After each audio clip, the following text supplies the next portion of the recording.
Buenos días muchachos, vamos a continuar con las clases de Historia Universal y hemos llegado ya a la parte donde vamos a hablar de los grandes imperios que se desarrollaron en la Edad Media. Vamos a trabajar hoy lo que corresponde al Imperio Carolingio, ¿no?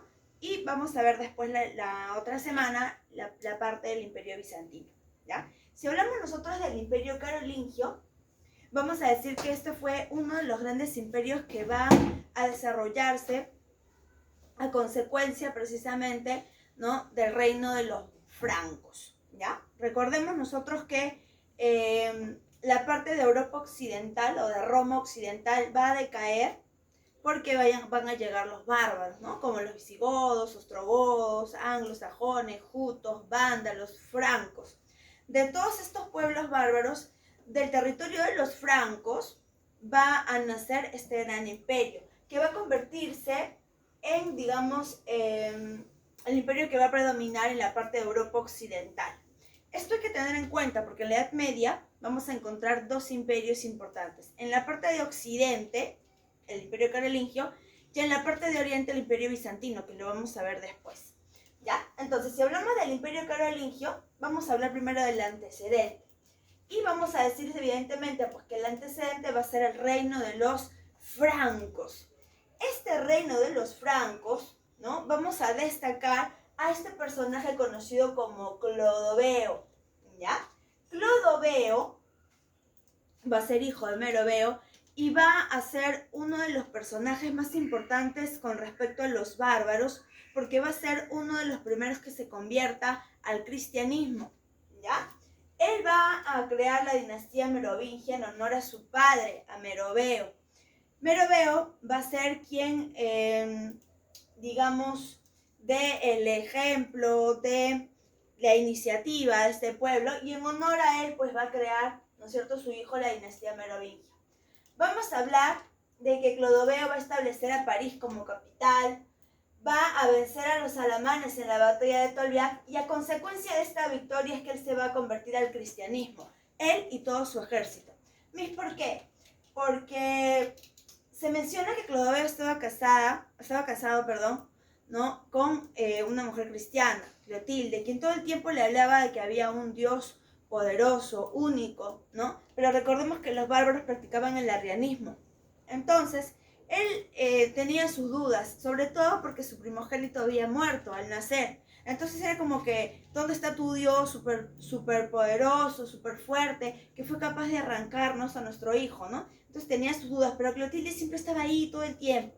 Cuando él se va a enfrentar a los alamanes en esta batalla de Tolbiac, se menciona que estaban perdiendo y que en plena batalla, ¿no?, él se va a acordar de las palabras de Clotilde. Y entonces por eso va a mencionar y va a decir, bueno, Dios, si tú existes, muéstrame, ¿no?, que si tú permites que yo salga airoso de esta batalla, yo y todo mi ejército se convertirá pues al cristianismo. Y es por eso, ¿no?, que se menciona que por una estrategia, ¿no?, ellos van a retroceder y los alamanes pensaron que ellos estaban yendo, ¿no?, y van a retirarse. Vence y entonces él regresa y adopta el cristianismo, no solamente él, sino todo su ejército, ¿ya? Ahora, Clodoveo va a ser un hombre de decisiones, con él se encontró un auge, un equilibrio, digamos, en el territorio de los francos, y a partir de él pues se van a llamar los reyes merovingios. Pero todo lo que él logró iba ligado al carácter que él tenía. Cuando Clodoveo muere, sus sucesores, ¿no?, los llamados reyes holgazanes, ¿ya?, van a llevar, pues digamos que a un desequilibrio. ¿Por qué los reyes merovingios van a ser llamados reyes holgazanes? Porque empezaron a derivar todas sus tareas a los mayordomos. Ellos van a ser ahora los encargados de evitar que se den las expansiones, de que el pueblo pagara los impuestos, ¿no?, de recaudar todas las, digamos que las riquezas que había en el territorio. Entre los reyes holgazanes yo te voy a mencionar a dos, ¿ya?, a Dagoberto y a Childerico. Si yo hablo de Dagoberto, él va a tener como su mano derecha, como su mayordomo, a Carlos de Aristal, quien va a ser un personaje importante en la historia. Él va a ser conocido como el Martillo de Francia, como Carlos Martel. ¿Por qué se le va a llamar así? Porque él va a defender sus territorios enfrentándose a los árabes en la batalla de Poitiers, ¿ya? Se menciona que en plena batalla, con un martillo en la mano, ¿no?, voló muchas cabezas. Y esto va a provocar, evidentemente, ¿no?, que lo colocaran o lo llamaran como Carlos Martel o el martillo de Francia. Ahora, esta batalla, ¿por qué va a ser importante? Porque impidió que los árabes siguieran expandiéndose. Y con ello se va a considerar a Carlos de Heristal como el defensor del cristianismo, ¿ya? No te vayas a olvidar de eso. Él va a ser el defensor del cristianismo. Luego vamos a hablar de Childerico III. Chicos, él va a ser el último rey merovingio o el último rey holgazán. Ese dato de repente no está anotado aquí, pero tú puedes tenerlo en cuenta. Él va a ser el último rey holgazán, el último rey merovingio, ¿ya? Él va a tener su mayordomo, que va a ser hijo de Carlos de Heristal, conocido en la historia como Pipino el Breve. ¿Por qué el Breve? Por su pequeña estatura, ¿no? Dicen que su espada era mucho más grande que él, algunos, ¿ya? Ahora, este personaje era un hombre muy inteligente y evidentemente se dio cuenta y sabía que ellos eran quienes realizaban todas las tareas mientras que los reyes se quedaban descansando en palacio, ¿no? Y que todos los triunfos y las riquezas se las llevaban ellos. Entonces, ¿cuál era la razón de que ellos trabajaron con todo el esfuerzo si los beneficios y digamos que toda la gloria se la llevaban los reyes? Así que va a empezar, ¿no?, a unirse con una de las instituciones más importantes de la Edad Media, que va a ser la Iglesia. Y todo va a ser a su favor, ¿no? Él va a ser quien derroque al rey Childerico III. Se va a enfrentar a los lombardos, ¿no? Y parte de estos territorios se los va a entregar al Papa Esteban. A este acontecimiento se le conoce como la donación de Pipino. ¿Y por qué es importante este acontecimiento? Porque, chicos, sin querer, desde ese momento, Pipino el Breve convirtió al Papa en un señor feudal. ¿Y qué quiere decir esto? Que ahora la Iglesia ya no solamente iba a tener poder político y poder, digamos que ideológico, ahora va a tener poder económico, va a tener tierras y esta ambición los va a cegar. Tanto que muchas personas, ya, que luego van a tener dinero, van a querer el poder que tenía la Iglesia. ¿Y qué van a hacer? Van a empezar a comprar cargos eclesiásticos. Desde ese momento, digamos que va a ser el inicio de que luego la Iglesia se vuelva corrupta, ¿ya?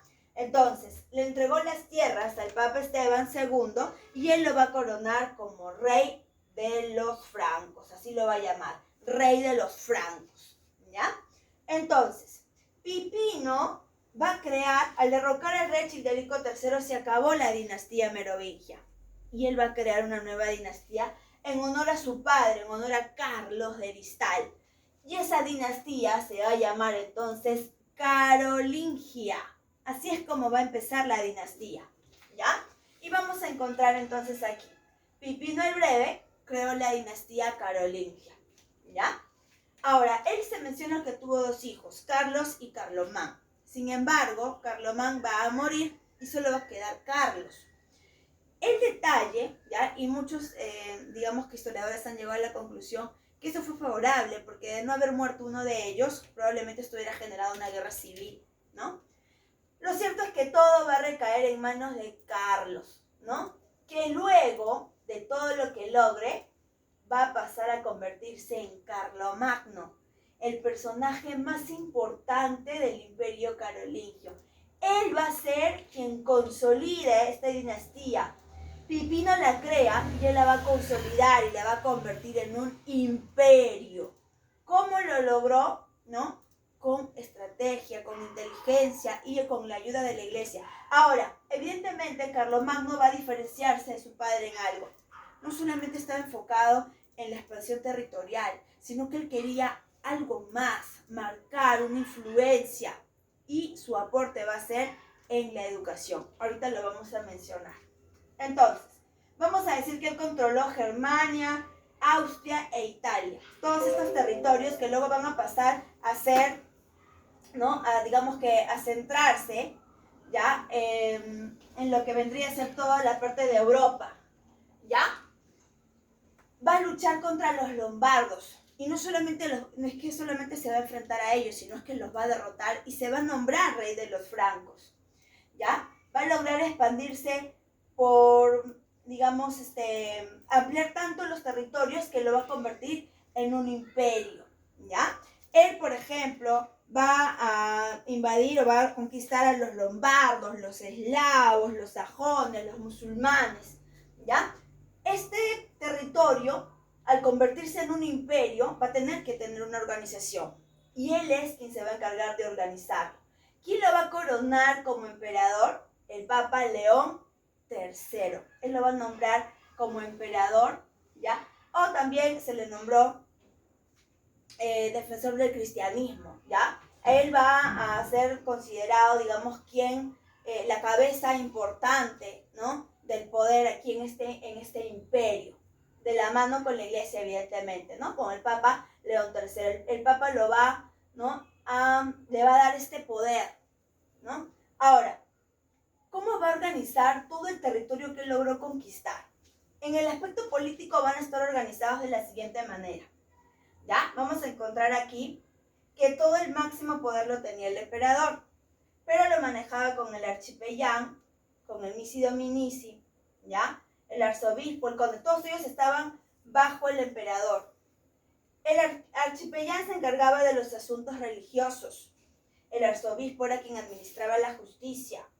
El missi dominici, ¿ya?, va a ser considerado los ojos y los oídos del emperador, como podríamos llamar el tucurricuy del imperio incaico, ¿no? El missi dominici va a ser el supervisor del Estado. Entonces, él es quien va a encargarse de supervisar al conde. ¿Y quién era el conde? El representante del emperador. Este conde, por ejemplo, va a ser quien recaude los impuestos, se va a encargar de juntar a los hombres libres y llevarlos a las batallas, ya él va a controlar, digamos que todos los mercaderes, ¿ya? Ahora, todos ellos se reunían en las asambleas, que van a recibir un nombre especial, los llamados Campos de Mayo, donde se van a elaborar las leyes. Estas leyes van a recibir un nombre conocido como los capitulares, ¿ya? Se reunían, ¿no?, y cada uno daba pues su aporte, su avance, el emperador estaba presente, y aquí, ¿no es cierto?, se creaban los capitulares, ¿ya? Esto en el aspecto político. Vamos al aspecto territorial. Aquí está, ¿no?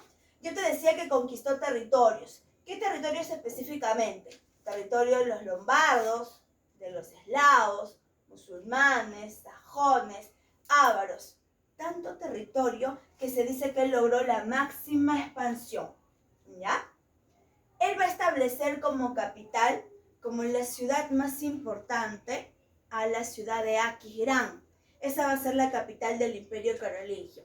Ese dato tienes que tenerlo muy claro, ¿ya? Capital del Imperio Carolingio, Aquisgrán. Él es quien va a lograr la máxima expansión y por lo tanto va a organizar su imperio de la siguiente manera, ¿ya? Lo va a organizar por condados, marcas y ducados. Si hablamos de condados, ¿ya?, vamos a decir que estas van a ser las provincias interiores, ¿ya? Estas van a ser las provincias interiores. ¿Por qué se llamaron condados? Porque van a estar manejados por el conde. ¿Qué funciones cumplía el conde? Aquí, por ejemplo, tenemos que tener en cuenta esta información, ¿no? Él es quien va a administrar la justicia, ¿no?, quien va a, digamos, hacer como un aspecto de la policía dentro del Imperio Carolingio, ¿ya? Si hablamos de las marcas, estas van a ser las provincias exteriores. Van a lograr, recuerda, abarcar y expandir territorios. Y estas marcas va a ser para diferenciar sus territorios con lo de los otros pueblos vecinos, ¿no? Entonces, estas provincias exteriores y estas provincias interiores van a estar manejadas, supervisadas por el missi dominici, ¿ya? Mientras que los ducados va a ser la unión de varios condados y esta sí va a ser directamente supervisada por el emperador. Ahora, estas marcas recibieron el nombre porque van a estar lideradas por los marqueses y estos ducados por los duques, ¿ya? De esta manera organizó todo el territorio que logró conquistar. Hasta aquí nosotros ya tenemos, entonces, Pipino el Breve crea la dinastía carolingia. Carlomagno forma el imperio, ¿no? Consolida el imperio, logrando la máxima expansión, abarcando estos territorios: lombardos, eslavos, musulmanes, sajones, ávaros, ¿no? El Papa León III lo corona emperador, ¿no? Y de esta manera va a organizar su territorio. Pero recuerda que él quería darle un plus a este imperio, ¿no? Y se va a enfocar en el aspecto cultural, que esto es uno de los acontecimientos más importantes, ¿ya? Él va a darle ese adicional a este imperio y se va a preocupar por la cultura, creando escuelas, ¿ya? Él decía de que todos tenían que ir a la escuela, ya sean del pueblo, ya sean miembros del clero, incluso los nobles, todos tenían que ir a la escuela. Pero evidentemente no todos podían ir juntos, pues, ¿no? No podían juntarse todos. Por eso es que va a crear 3 tipos de escuelas. Las escuelas palatinas, ¿ya? Que van a ser exclusivamente para la nobleza. Estas escuelas van a ir, por ejemplo, los condes, duques, ¿no? Los archiduques, todos aquellos que podríamos decir los llamados de sangre azul, los que nacían en cuna de oro, ¿no? Todos ellos. ¿Y qué se les enseñaba? A cómo llevar, digamos, el imperio, la organización del imperio, a gobernar. Les van a enseñar a gobernar, a cómo controlar todo, ¿no? Van a crearse las escuelas conventuales y estas van a ser exclusivas para el clero. Estas van a ser exclusivas para el clero, ¿ya? Estas escuelas conventuales van a ser exclusivamente para los miembros de la iglesia. Ellos, por ejemplo, ¿no? Aquí se les va a enseñar a cómo tener controlada la población. Recordemos que los únicos que tenían acceso a los libros, a los aportes que habían dejado los griegos, los romanos, ¿no? Van a ser los miembros de la iglesia, los únicos. Por lo tanto, ellos sabían manejar la información, ¿no? A su favor, a controlarlo todo. ¿Y cómo lo van a controlar? ¿No? Manipulando, pues, al pueblo. Recordemos que la iglesia tiene un gran poder. Por lo tanto, por ejemplo, si ellos no pagaban los impuestos que correspondía, pues la iglesia decía que Dios iba a mandar severas lluvias torrenciales, ¿no? A los lugares por culpa de aquellos que no quieren. Y efectivamente llovía. ¿Y qué era? ¿Que era que Dios que estaba castigando? No, sino que ellos sabían, evidentemente, ¿no? Los cambios climáticos que se iban a dar, los cambios de estaciones, porque tenían acceso y conocimiento a esta información y por eso manipulaban. Aquí, en las escuelas conventuales, se les va a enseñar cómo controlar, cómo dominar, cómo manipular al pueblo. ¿Qué se enseñaba aquí, por ejemplo? Las artes liberales, el trivium y el quadrivium. ¿Por qué se van a llamar así? Trivium, ¿no? Enfocado en las letras, ¿ya? Gramática, retórica y dialéctica, y el quadrivium, ¿no? Enfocada, digamos, que a las ciencias, la geometría, la aritmética, la música, la astronomía, ¿ya? Y vamos a encontrar a la escuela parroquial. Esta era exclusivamente para el pueblo, y aquí a ellos se les enseñaba a aceptar su destino. No había más. Tú tienes que aceptar que has nacido del pueblo y que tienes que obedecer, que tienes que trabajar la tierra, que tienes que pagar tus impuestos. Eso es lo que se les enseñaba aquí. Ahora, aquí vamos a encontrar un personaje que va a sobresalir, que va a ser Alcuino de York, quien va a crear la escuela palatina de Aquisgrán. Es un personaje importante que sobresale aquí, digamos, con respecto, ¿no? A las escuelas. Ahora, todo este imperio va a llegar a su fin porque también iba ligado al carácter de Carlomagno. Carlomagno va a tener su sucesor, Luis el Piadoso, ¿no? O Ludovico Pío. Evidentemente Carlomagno sabía que su hijo no tenía el carácter para heredar y controlar todos los territorios que tenía el Imperio Carolingio y llevar esta organización que a él tanto le había costado. Así que va a decidir dividir su territorio entre sus 3 nietos, ¿ya? ¿Quiénes van a ser sus 3 nietos? Carlos el Calvo, Lotario y Luis el Germánico. Para poder organizar y dividir el territorio, se va a firmar el Tratado de Verdún. A Carlos el Calvo se le va a entregar la parte de lo que hoy es Francia, ¿ya? Aquí se va a formar los inicios, ¿no?, de la monarquía francesa, la del siglo IX, la del siglo X, ¿ya?